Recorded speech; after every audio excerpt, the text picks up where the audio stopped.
about to leave, already packing. Come with me, I'm not really asking. We'll get away to a place where we don't know. About to see the world in action, what we can be, life with no distractions. We'll get away, this is what we waited for. Take my hand, we'll make it somehow. We can't miss out. I'm done living life with the lights out, die with my own doubts. Be free with me. Let's go, let's be free with me.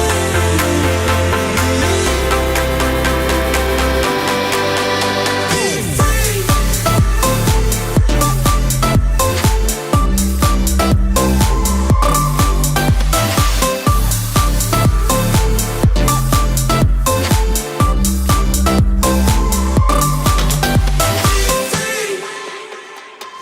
Not looking back, eyes on the freeway, Bonnie and Clyde, a classic cliche. We're on the run, this is what we waited for.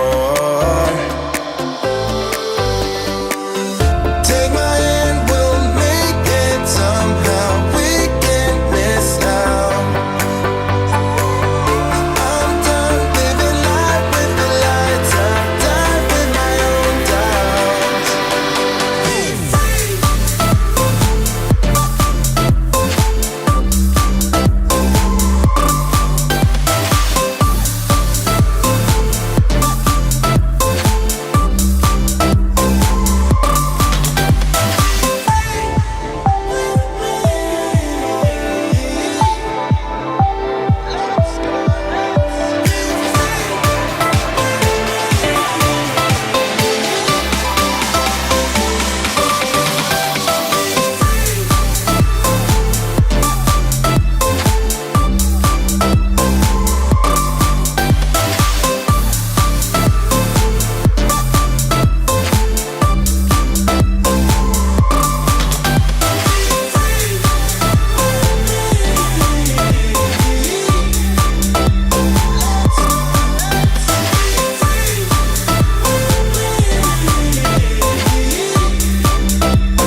Afternoon, everyone. It's Jim here at Tutor to You. Welcome to the first in our new series of GCSE Business live streams, and I'm joined today by Graham and Susan. Good afternoon. Hello, Jim. Hello, Susan. How are you? Don't look too excited to see us, Graham. Well, here we go. So we've got a whole series of. It's good to see you, both of you again, and particularly Graham. Welcome back for what is going to be quite a busy series of live streams on GCSE and A Level and BTEC this term as we move towards the summer exams. The government have confirmed the exams are going ahead. The advance information is coming out on the 7th of Feb, all confirmed. But what we wanted to do in these sessions is to go a little bit beyond just knowledge and spend a little bit of time starting to develop the exam skills, in particular application and analysis and evaluation. Not do it all in one session, but we'll move towards that over these sessions with a series of activities. Graham, I think our topic today is external influences. Who's leading off? Is it you or Susan? Well, I'm just going to take us through the first couple of activities, and then we will leave you in the capable hands of Susan, and then I'll do one more activity. But it is a real focus on exam skills. But as we know, knowledge is the foundation of all good answers, so we will be doing a little bit of knowledge as we go along. But with a real focus on application and analysis. Yeah, super. Okay, well, let's do it. As always, if you're with us live, that's great. Use the live chat to have a go at the activities, put your questions in. We know that lots and lots of students join us on replay, so if you need to, pause the video, give yourself a bit more time. Here we go. Okay, welcome everyone. So this activity is called the Big Reveal. So there are 5 clues. Each clue relates to the name of a well-known business. All you need to do is if you think you know the business, after each clue, type your answer into the chat window. So it'd be great to see some comments there. So let's have a look at the first one. So the first clue is this business was founded in November 1972 and named after a Greek city. So what do we think? This business was founded in 1972 and named after a Greek city. So that's quite a good clue, that named after a Greek city. So what do we think? Any ideas? It's not Apple. It's not Apple. And it's times like this, I do wish I'd spent more time paying attention to Greek mythology at school, because it's always been my Achilles elbow. So clue number 2, it is known traditionally as a catalogue retailer. So it's named after a Greek city. It was founded in 1972. It is known traditionally as a catalogue retailer. What do we think? It was bought by Sainsbury's in 2016. So bought by Sainsbury's 2016, traditionally known as a catalogue retailer. Now, this is a really interesting fact about this business. It is a #1 toy retailer in the UK, and it is the market leader in furniture, electricals, and homeware. What do we think? So #1 toy retailer in the UK. So if you think about it, if you had to buy some toys or furniture all under one roof, which business might you use? What do we think? So today it trades online through standalone stores and has outlets inside Sainsbury's. So it's a multi-channel retailer online through standalone stores and has outlets inside Sainsbury's. What do we think? Any people got any answers to that? It'd be great if we could see a couple in the chat window. It is a difficult one. Shall we reveal the answer, Jim? And of course, it was Argos. It was Argos. Fantastic. Let's have a look at our first activity. So this is called 3, 2, 1. Can we click the next slide, please, Jim? You have 90 seconds to answer these questions, which is 3 examples of stakeholders that are external to a business, 2 types of legislation that affect businesses, and 1 drawback to a business of behaving ethically. So you have 90 seconds to think of 3 examples of external stakeholders, 2 types of legislation that affect a business, 1 drawback to a business of behaving ethically. So Jim, if you could start the music, please. So you have 90 seconds to answer those questions. 5, 4, 3, 2, 1.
Wow, that was quick. 90 seconds. So 3 examples of stakeholders that are external to a business. Let's see some possible answers to that question. So external stakeholders, customers, suppliers, and local community. Remember, stakeholders are groups that can be affected by business and can also affect businesses. So external stakeholders to a business, customers, suppliers, and the local community. There are 3 good examples of external stakeholders. Next one, Jim, please. So 2 types of legislation that affect businesses. Well, we have consumer law and we also have employment law. So it'd be great if you got those two. They're two key types of legislation that affect businesses. And finally, one drawback to a business of acting ethically is the potential for increased costs. However, it could be also argued that people are prepared to pay a higher price for products which they perceive to be more ethical. Therefore, although there may be increased costs, perhaps businesses who stock ethical product or act in an ethical way can pass those increased costs on to customers in the form of higher prices. So just because there's increased costs doesn't necessarily mean that's a bad thing. Those costs may be able to be passed on to consumers in the form of higher prices. Okay, I'm going to hand you over to Susan now, who's going to take you through the next part of the session. Thank you, Graham. So I'm going to show you two different student responses that are attempting to answer the same question, and I'm going to read them through with you. And what I'd like you to do is to type into the chat window the question you think the answer is trying to respond to. I'd also like you to type in how many marks you think the question is actually worth. So let's take a look at answer 1. E-commerce is when a business sells online. Customers will visit the business's website or follow a link to the site, browse the products and decide if they want to buy any. More and more businesses trade online these days. So have a look at that answer again and think about what you think the question could be.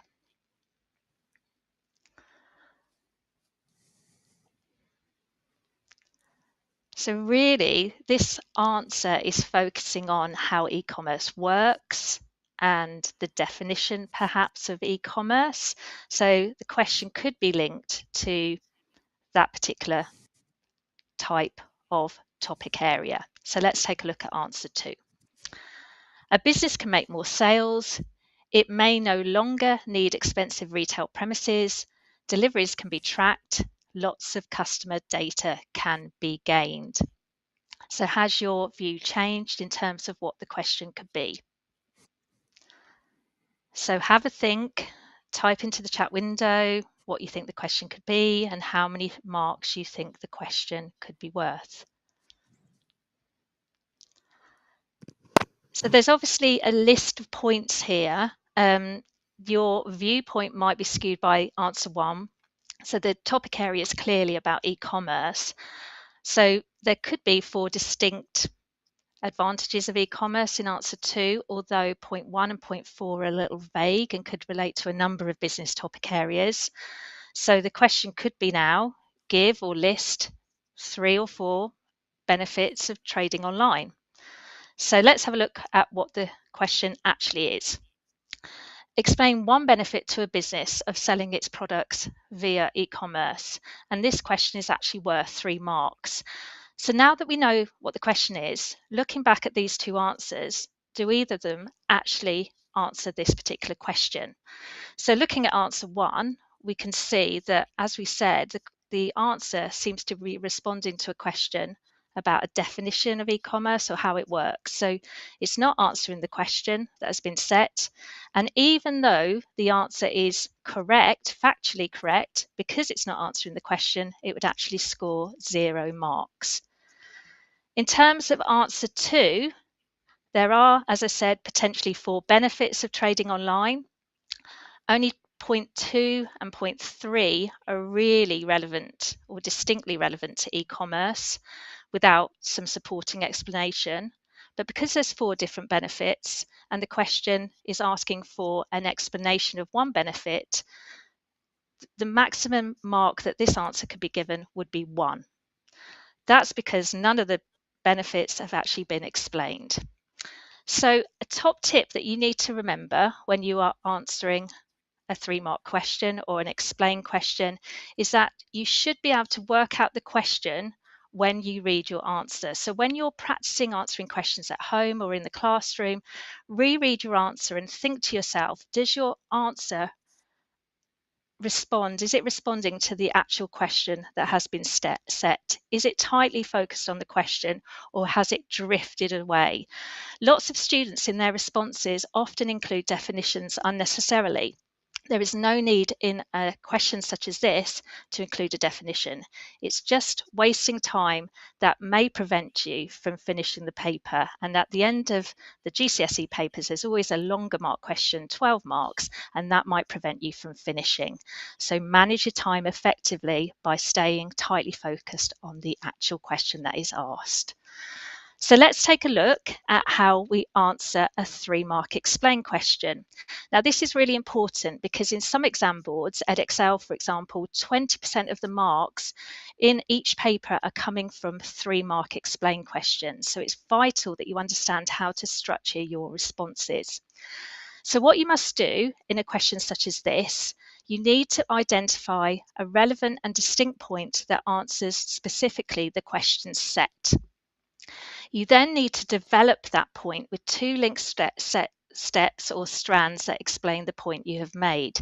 So in order to demonstrate this to the examiner, you need to include connectives. And these are phrases such as this means that, which in turn, as a result, and try and avoid words such as also or moreover or in addition, because that will highlight to the examiner that you're moving on to a different point rather than explaining the point that you have initially made.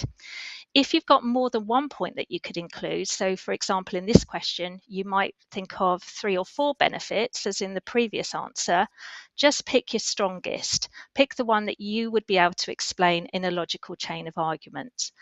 So the development or the steps or the strands which you've used in light of the connectives must be interconnected, logical, and make sense to the question. If there is an explain question and it's just worth 2 marks, and you often see these in AQA papers in section A, you need to include just 1 point and 1 strand of development. So that's one example of a connective. In AQA, these type of questions are also dotted in section B and C of the paper as well.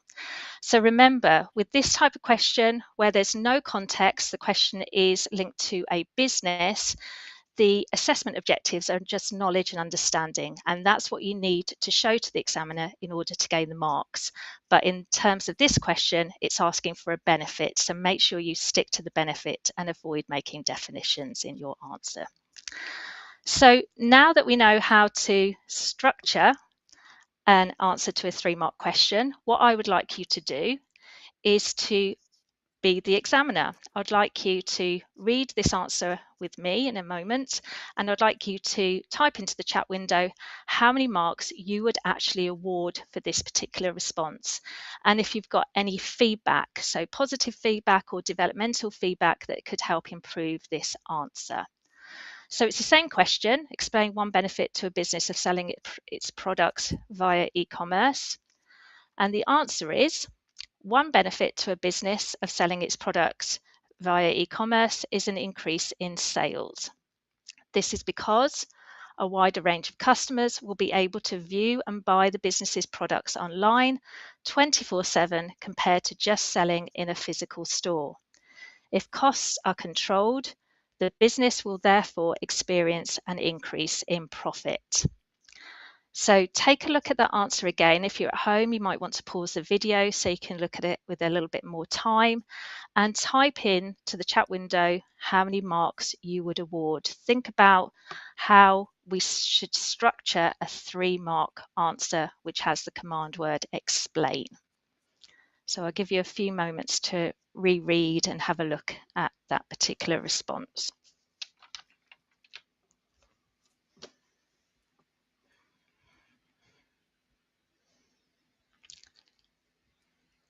So we've got some answers coming through. So let's take a look at how we awarded the marks. And if you got 3 marks, then you are correct.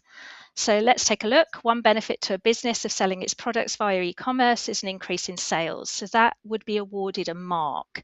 However, before that mark would be awarded, we would need to demonstrate in our answer that we are specifically linking our point to e-commerce, because as I mentioned earlier, you can get an increase in sales from lots of different ways in business. So for example, through promotion or through developing new products, etc. So we hope that this is coming later on in the answer, because otherwise, if the answer is generic and could relate to another question, then there is a danger you might not be awarded any marks for the response because the answer is too vague. So this is because, so we've got a connective there, a wider range of customers will be able to view and buy the business's products online 24/7 compared to just selling in a physical store. So that is development of the point, and there's distinct knowledge of e-commerce firmly rooting that answer in the topic area of the question. If costs are controlled, the business will therefore experience an increase in profit. So that's where the third mark is coming from. So well done if you've got those marks, but let's have a look in terms of the feedback. It's really important, as I mentioned earlier, to manage your time effectively. So try and avoid repeating the words of the question in your answer. So that first sentence could be condensed into one benefit is an increase in sales. Every word that you write which is unnecessary is taking away time from answering another question. Use connectives to show that you're explaining your point. So we've got this is because and therefore in this particular response, and that is flagging to the examiner where to award the mark. So there is a development of the first point. Try and write in separate sentences. Some examiner reports have recommended this as a strategy to help again the examiner to see where to award each mark. And ensure the explanation flows logically from the initial point. It's not jumping around and there's not gaps in the development or the chain of argument. And as I've mentioned, show distinct understanding of the topic area in your answer, and that is absolutely crucial.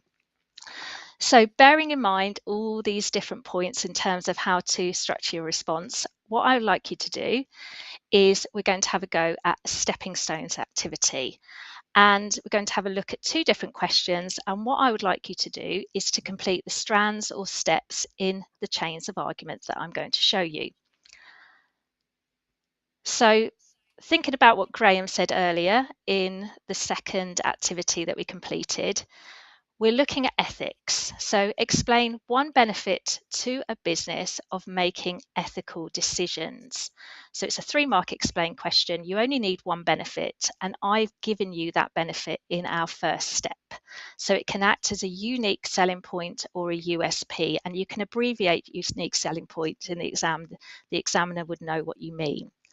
So what I'd like you to do is in the chat window, just type in as bullet points. You don't have to write a full 3-mark answer, bullet points in terms of how you would develop that point in light of the question. Why is this a benefit to a business of making ethical decisions? So again, if you're at home, you might want to pause the video now so you can have a think about this in a bit more detail. Remember, you need to use connectives, make sure that your chain of argument is logical, and that there's distinct understanding of ethics in your response. So I'll give you a few more seconds to have a think about your chain.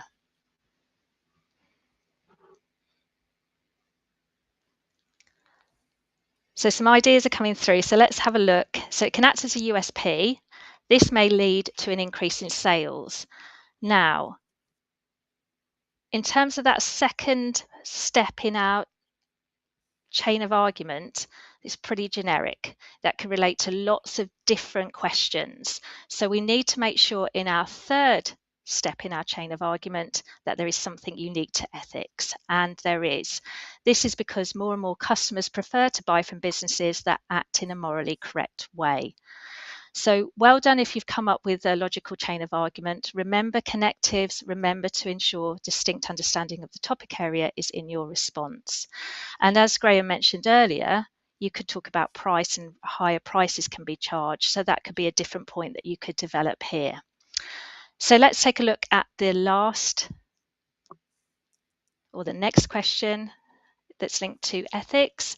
So this time, explain one drawback to a business of making ethical decisions. So this time, I haven't come up with a point for you. You need to decide what that point is. Perhaps think about Graham's activity again at the start of the session to give you an idea. And again, in the chat window, if you could list some bullet points about what the point is and how you would develop that into 2 steps in your chain of argument.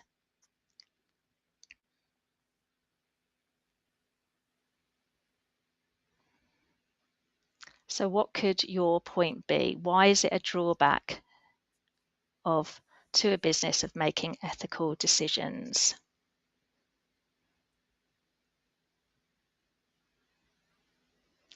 So let's take a look. So the first point that we've come up with is that costs will increase. So again, it's a generic point that could link to lots of different questions, but hopefully in our response, we've got something unique to ethics. So let's take a look at the next step. This is because making ethical choices are often expensive, such as buying resources from fair trade suppliers. So we couldn't just say ethical choices are often expensive. We need to say why. We need to show a bit more understanding of ethics so that fair trade firmly roots the answer in the topic area of the question. And therefore, this is a problem because it might lead to a fall in profits if revenue remains the same. So a point, 2 steps in the chain of argument, and that would enable this answer to gain 3 out of 3. So some great answers coming through in the chat. So make sure, as I said, really important question type for all exam boards. So make sure you know how to structure the response and look carefully as well at what the question is asking. If it's explained one way or one method, that would be a different type of response to a benefit or drawback. And often students drift into a benefit or drawback when they see that type of question. So top tip, make sure you reread your answers and check they're answering the question set. So I'm going to hand over to Graham now, who's going to take you through the case study and the 30-second challenge. Thanks, Susan. So there was some real gold there, especially about explaining maybe how and why something is the case, which is a really important technique when you are writing your exam answers. So we've got a little case study on screen and a little table of data. So I'll quickly read through this. So it's about the national minimum wage and the national living wage, which is set to increase in April 2022. In response to this, but also due to staff shortages, all Sainsbury's and Argos staff, we looked at Argos earlier, are to receive at least £10 an hour from March 2022. The CEO at Sainsbury's said the 50p pay rise is an investment to show our colleagues how much we value the brilliant job they do. So some financial methods of motivation there. This move would result in an increase in costs for the business of 100 million. That's staggering, isn't it? The 50p pay rise will lead to an increase in costs of 100 million pounds at a time when other costs are rising. You can't fail to ignore in the press at the minute the increase in costs in inflation is literally through the roof. Some of Sainsbury's competitors, Lidl, Aldi and Morrison's, have already increased their hourly pay rates to £10 or over prior to Sainsbury's decision being taken. Aldi currently offer the highest minimum hourly rate at £10.57 per hour, but Tesco, the market leader, has chosen to keep its minimum hourly pay rate at £9.55. And if we look at the table on the side there, we can see April 2021, the national living wage, £8.91. April 2022, it's going to go to £9.50. So, Jim, can we have the next slide, please? So what we'd like you to do is, and you have 30 seconds to do this, is using the data provided, you can see on screen, calculate, and this is really important, to 2 decimal places, the percentage increase in the national living wage between April 2021 and April 2022. You are advised to show your workings. This is really important. So, worth 2 marks, you have 30 seconds to calculate the percentage change, or the percentage increase, in the national living wage between April 2021 and April 2022. Jim, can you start the timer, please?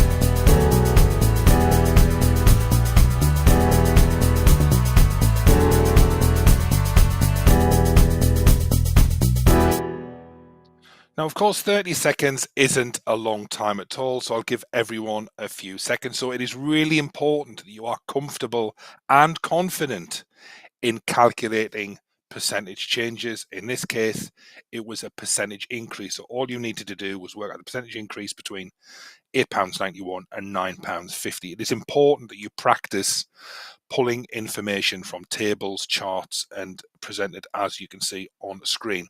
So a couple of answers coming through. Let's reveal what the actual answer is. So we here have the full workings out. The answer is 6.62%. That is to 2 decimal places. So with any percentage change, the difference divided by the original multiplied by 100 will always see you through. So here the percentage increase is the change or the difference divided by the original times 100. So to find out the change or the difference, we simply deduct £8.91 from £9.50, gives us 59p. So the percentage increase is 59p divided by £8.91 multiplied by 100 gives us 6.62%. And it was really important that you wrote that answer to 2 decimal places. So we're just going to quickly go through some exam gold, which is on the next slide. So this is really important information. So when faced with a calculation question in the exam, you need to make sure you first read the question carefully. It is really good practice to write the formula in words if this will help you complete the calculation successfully. Show and label your workings. It is important to show your working out. There will be a line for the calculation questions. Make sure you write I'll start that again. Make sure you write your answer on the line provided. And if you are required to show your answer to 2 decimal places, it is essential that you do that. So if it says write your answer to 2 decimal places, you must write your answer to 2 decimal places. Answer the question you've been asked. So I'm going to hand you over to Susan now, who's going to take us through our last activity, chains of analysis. Thank you, Graham. So this is a fantastic activity because it will help you to develop your ability to write detailed and logical chains of argument that are linked to a case study. So what I'm going to do is show you 6 sentences or 6-part sentences which are modelled up. And what I would like you to do is to rearrange the sentences so that they form a chain of analysis, a logical chain of analysis that follows an initial point. And the chain of argument and the point will be linked to this question. Analyse one effect on Sainsbury's of increasing its hourly rate of pay for its shop workers. So let's take a look at the different numbered or sentences or part sentences. So as you can see, there are 6 different numbers. The point I'm going to give you to help you to come up with the right order for the other numbers. And the first point, or the point that is answering this question, is staff will feel more valued from receiving the 50p hourly pay rise as it is above the national living wage. So the number that you type into the chat window first is 6. So what you need to do now is to decide the order of the other numbers to come up with this logical chain of argument that is answering this question. So I'm going to give you a few moments to read each of the numbered statements and to decide on the order. So if you're at home, you might want to pause the video to give yourself a bit more time to read the statements. Look carefully at them because the grammar might help you. So some of these statements don't have a full stop at the end, or there might be a comma that would therefore lead into another statement a little bit easier to spot there. So there's not always a capital letter. So we've got some answers coming in. That's brilliant from Minecraft. Thank you.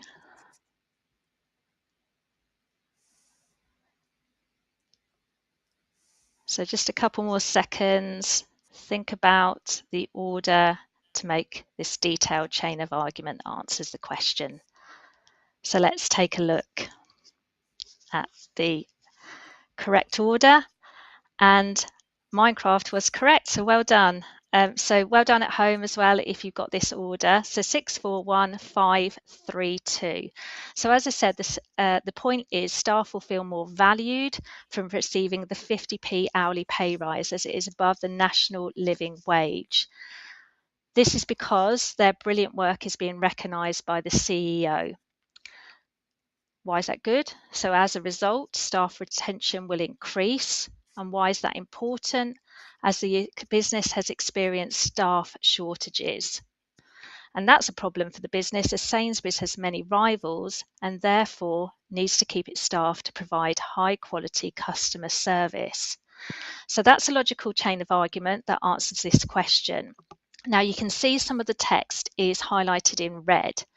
This is showing context, so application to the case study that Graham read out. And it's really important to recognise that in an analysed question, you're not getting marks just for analysis, you're getting marks for application. So 3 marks are available for that assessment objective and 3 marks are available for analysis. So if you just wrote an answer with analysis and you couldn't see any evidence that this answer was linked to Sainsbury's at all, the maximum number of marks you could get in this response would be 3 out of 6. So it's really important that you understand what the command words means in terms of how to structure your response, but also recognize the assessment objectives that are linked to each question type. So this is why you can see that throughout this response, there is context evident, so distinct links to the case study and to Sainsbury's situation. Context won't be given or application marks won't be given from regurgitating information that is given in a question or from the stem of a question.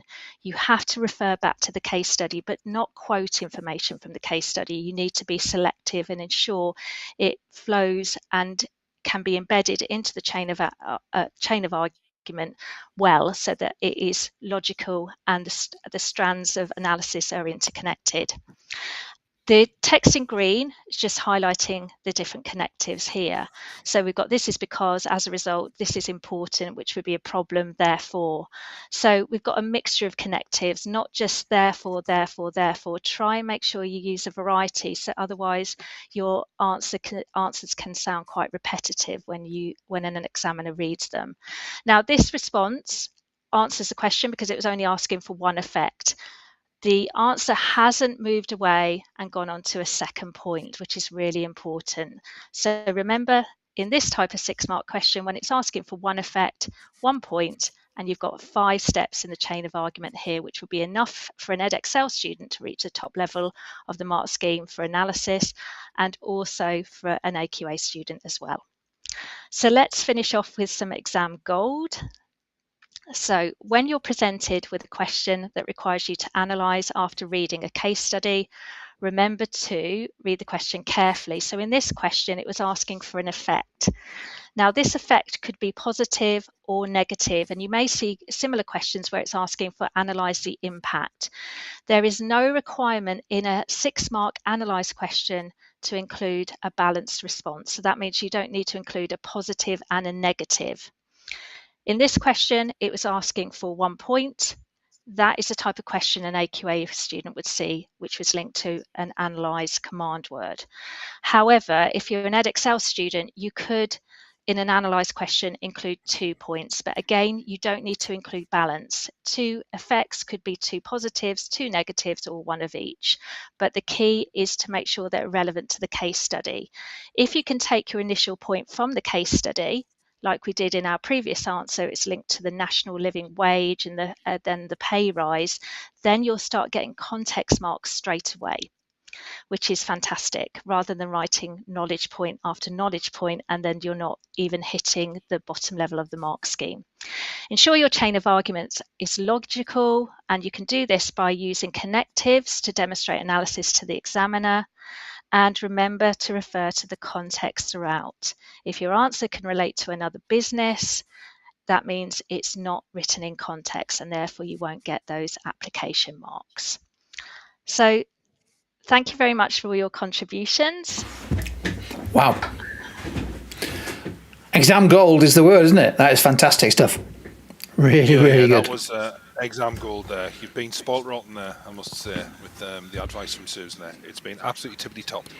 And some great contributions in the chat window there. Yeah. And a big shout out to Minecraft there, who just, and everyone else who got involved, but Minecraft particularly was on fire.